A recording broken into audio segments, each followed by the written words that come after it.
Évangile selon Luc, chapitre 23. Ils se levèrent tous ensemble et conduisirent Jésus devant Pilate. Ils se mirent à l'accuser en disant : « Nous avons trouvé celui-ci qui incitait notre nation à la révolte, empêchait de payer l'impôt à César et se disait lui-même Christ, roi. » Pilate interrogea en ces termes : « Es-tu le roi des Juifs ?» Jésus lui répondit : « Tu le dis. » Pilate dit aux principaux sacrificateurs et à la foule : « Je ne trouve rien de coupable en cet homme. » Mais ils insistèrent et dirent : « Il soulève le peuple en enseignant dans toute la Judée depuis la Galilée, où il a commencé jusqu'ici. » Quand Pilate entendit cela, il demanda si cet homme était galiléen. Ayant appris qu'il relevait de l'autorité d'Hérode, il le renvoya à Hérode, qui se trouvait aussi à Jérusalem en ces jours-là.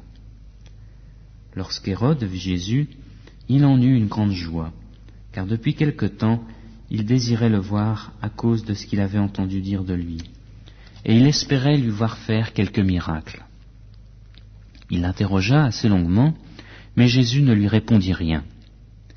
Les principaux sacrificateurs et les scribes étaient là, et l'accusaient avec véhémence.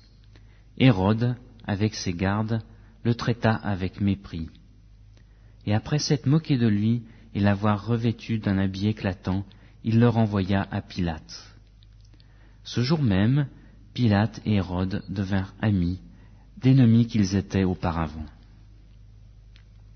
Pilate convoqua les principaux sacrificateurs, les chefs et le peuple, et leur dit : « Vous m'avez amené cet homme comme entraînant le peuple à la révolte.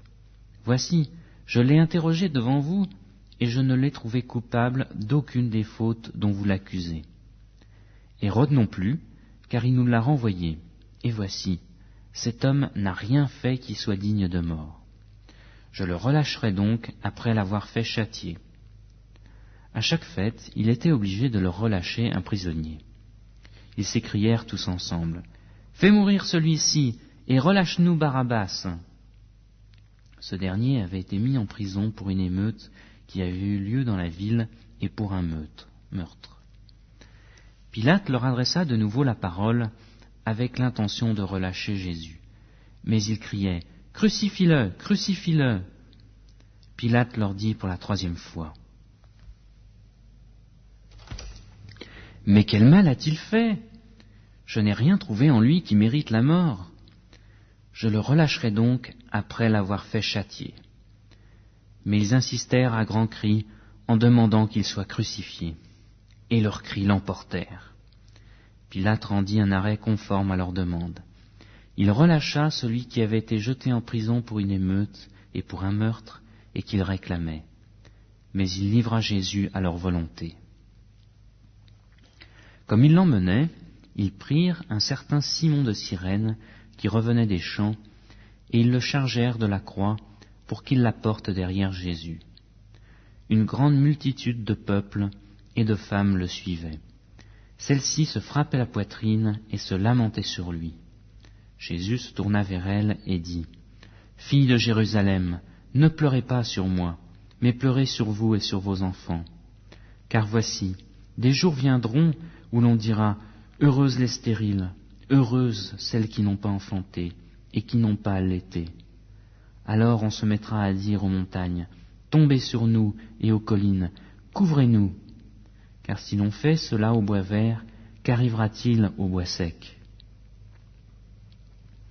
On conduisait en même temps 2 malfaiteurs qu'on allait faire mourir avec Jésus. Lorsqu'ils furent arrivés au lieu appelé le Crâne, ils le crucifièrent là, ainsi que les 2 malfaiteurs, l'un à droite, l'autre à gauche. Jésus dit : « Père, pardonne-leur, car ils ne savent pas ce qu'ils font. » Ils se partagèrent ses vêtements en tirant au sort. Le peuple se tenait là et regardait.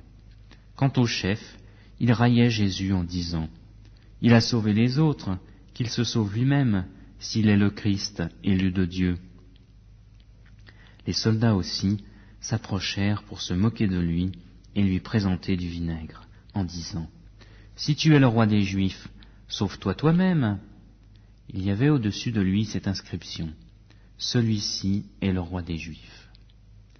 L'un des malfaiteurs, suspendu en croix, blasphémait contre lui. N'es-tu pas le Christ ? Sauve-toi toi-même et sauve-nous. Mais l'autre lui fit des reproches et dit, ne crains-tu pas Dieu, toi qui as subi la même condamnation ? Pour nous, c'est justice, car nous recevons ce qu'ont mérité nos actes, mais celui-ci n'a rien fait de mal. Et il dit, Jésus, souviens-toi de moi quand tu viendras dans ton règne. Jésus lui répondit, en vérité, je te le dis, aujourd'hui tu seras avec moi dans le paradis. Il était déjà la 6e heure environ, et il y eut des ténèbres sur toute la terre, jusqu'à la 9e heure. Le soleil s'obscurcit, et le voile du temple se déchira par le milieu. Jésus s'écria d'une voix forte, « Père, je remets mon esprit entre tes mains. » Et en disant ces paroles, il expira. Le centenier, à la vue de ce qui était arrivé, glorifia Dieu et dit, « Réellement, cet homme était juste. » Et les foules qui étaient venues assister à la scène, après avoir vu ce qui était arrivé, s'en retournèrent en se frappant la poitrine. Tous ceux qui connaissaient Jésus et les femmes qui avaient accompagné depuis la Galilée se tenaient à distance et regardaient ce qui se passait. Il y avait un membre du conseil, du nom de Joseph, homme bon et juste, qui n'avait point participé à la décision et aux actes des autres. Il était d'Arimathée, ville des Juifs, et il attendait le royaume de Dieu. Il se rendit vers Pilate et demanda le corps de Jésus. Il le descendit de la croix, l'enveloppa d'un linceul et le déposa dans une tombe taillée dans le roc où personne n'avait encore été mis. C'était le jour de la préparation et le sabbat allait commencer.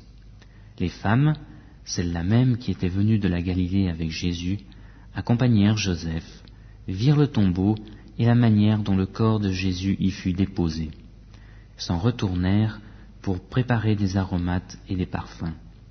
Puis, pendant le sabbat, elles observèrent le repos selon le commandement.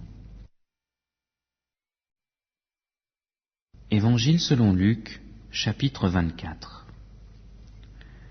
Le premier jour de la semaine, elles se rendirent à la tombe de grand matin, en apportant les aromates qu'elles avaient préparés. Elles trouvèrent que la pierre avait été roulée de devant le tombeau. Elles entrèrent, mais ne trouvaient pas le corps du Seigneur Jésus. Comme elles étaient perplexes à ce sujet, voici que 2 hommes se présentèrent à elles en habits resplendissants. Toutes craintives, elles baissèrent le visage vers la terre. Mais ils leur dirent, « Pourquoi cherchez-vous le vivant parmi les morts ? Il n'est pas ici, mais il est ressuscité. Souvenez-vous de quelle manière il vous a parlé lorsqu'il était encore en Galilée, et qu'il disait, « Il faut que le Fils de l'homme soit livré entre les mains des pécheurs, qu'il soit crucifié et qu'il ressuscite le 3e jour. » Et elles se souvinrent des paroles de Jésus. Du tombeau, elles s'en retournèrent pour annoncer tout cela aux 11 et à tous les autres. C'étaient Marie-Madeleine, Jeanne, Marie, mère de Jacques. Et les autres avec elles le dirent aux apôtres. Mais ces paroles leur apparurent comme une niaiserie, et ils ne crurent pas ces femmes. Mais Pierre se leva et courut au tombeau. En se baissant, il ne vit que les bandelettes qui étaient à terre. Puis il s'en alla chez lui, dans l'étonnement de ce qui était arrivé. Et voici que ce même jour, 2 d'entre eux allaient à un village nommé Emmaüs, éloigné de Jérusalem de 60 stades. Ils s'entretenaient de tout ce qui s'était passé. Pendant qu'ils s'entretenaient et discutaient, Jésus s'approcha et fit route avec eux. Mais leurs yeux étaient empêchés de le reconnaître. Il leur dit, « Quels sont ces propos que vous échangez en marchant ?» Et ils s'arrêtèrent, l'air attristés. L'un d'eux, nommé Cléopas, lui répondit, « Es-tu le seul qui séjourne à Jérusalem et ne sache pas ce qui s'y est produit en ces jours-ci » « Quoi ?» leur dit-il. Ils lui répondirent, « Ce qui s'est produit au sujet de Jésus de Nazareth, qui était un prophète, puissant en œuvre et en parole devant Dieu et devant tout le peuple, et comment nos principaux sacrificateurs et nos chefs l'ont livré pour être condamné à mort et l'ont crucifié. Nous espérions que ce serait lui qui délivrerait Israël. Mais avec tout cela, voici le 3e jour que ces événements se sont produits. Il est vrai que quelques femmes d'entre nous nous ont fort étonnés. Elles se sont rendues de bon matin au tombeau, et n'ayant pas trouvé son corps, elles sont venues dire que des anges leur sont apparus, et ont déclaré qu'il était vivant. Quelques-uns de ceux qui étaient avec nous sont allés au tombeau, et ils ont trouvé les choses tout comme les femmes l'avaient dit. Mais lui, ils ne l'ont pas vu. Alors Jésus leur dit, « Hommes sans intelligence, et dont le cœur est lent à croire tout ce qu'ont dit les prophètes, le Christ ne devait-il pas souffrir de la sorte et entrer dans sa gloire ?» Et commençant par Moïse et par tous les prophètes, il leur expliqua dans toutes les Écritures ce qui le concernait. Lorsqu'ils furent près du village où ils allaient, il parut vouloir aller plus loin. Mais ils le pressèrent en disant, « Reste avec nous, car le soir approche, le jour est déjà sur son déclin. » Il entra pour rester avec eux. Pendant qu'il était à table avec eux, il prit le pain, dit la bénédiction, puis il le rompit et le leur donna. Alors les yeux s'ouvrirent et ils le reconnurent, mais il disparut de devant eux. Et ils se dirent l'un à l'autre, « Notre cœur ne brûlait-il pas au-dedans de nous lorsqu'il nous parlait en chemin et nous expliquait les Écritures ?» Ils se levèrent à l'heure même, retournèrent à Jérusalem et trouvèrent assemblés les 11 et les compagnons, qui leur dirent, « Le Seigneur est réellement ressuscité, et il est apparu à Simon. » Et ils racontèrent ce qui leur était arrivé en chemin et comment ils l'avaient reconnu à la fraction du pain. Tandis qu'il parlait de la sorte, lui-même se présenta au milieu d'eux et leur dit, « Que la paix soit avec vous. » Saisis de frayeur et de crainte, ils pensaient voir un esprit. Mais il leur dit, « Pourquoi êtes-vous troublés, et pourquoi ces raisonnements s'élèvent-ils dans vos cœurs? Voyez, mes mains et mes pieds, c'est bien moi. Touchez-moi et voyez, un esprit n'a ni chair ni os, comme vous voyez que j'en ai. » Et en disant cela, il leur montra ses mains et ses pieds. Comme dans leur joie ils ne croyaient pas encore et qu'ils étaient dans l'étonnement, il leur dit, « Avez-vous quelque chose à manger ?» Ils lui présentèrent un morceau de poisson grillé.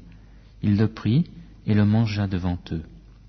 Puis il leur dit, « C'est là ce que je vous disais lorsque j'étais encore avec vous.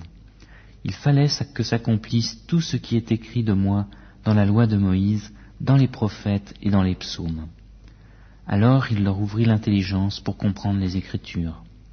Et il leur dit, « Ainsi, il est écrit que le Christ souffrirait, qu'il ressusciterait d'entre les morts le 3e jour, et que la repentance en vue du pardon des péchés serait prêchée en son nom à toutes les nations, à commencer par Jérusalem. Vous êtes mes témoins, et voici, j'enverrai sur vous ce que mon Père a promis, mais vous resterez dans la ville, jusqu'à ce que vous soyez revêtus de la puissance d'en haut. » Il les emmena jusqu'à Béthanie, puis il leva les mains et les bénit. Pendant qu'il les bénissait, il se sépara d'eux et fut enlevé au ciel. Pour eux, après l'avoir adoré, ils retournèrent à Jérusalem avec une grande joie. Et ils étaient continuellement dans le temple et bénissaient Dieu.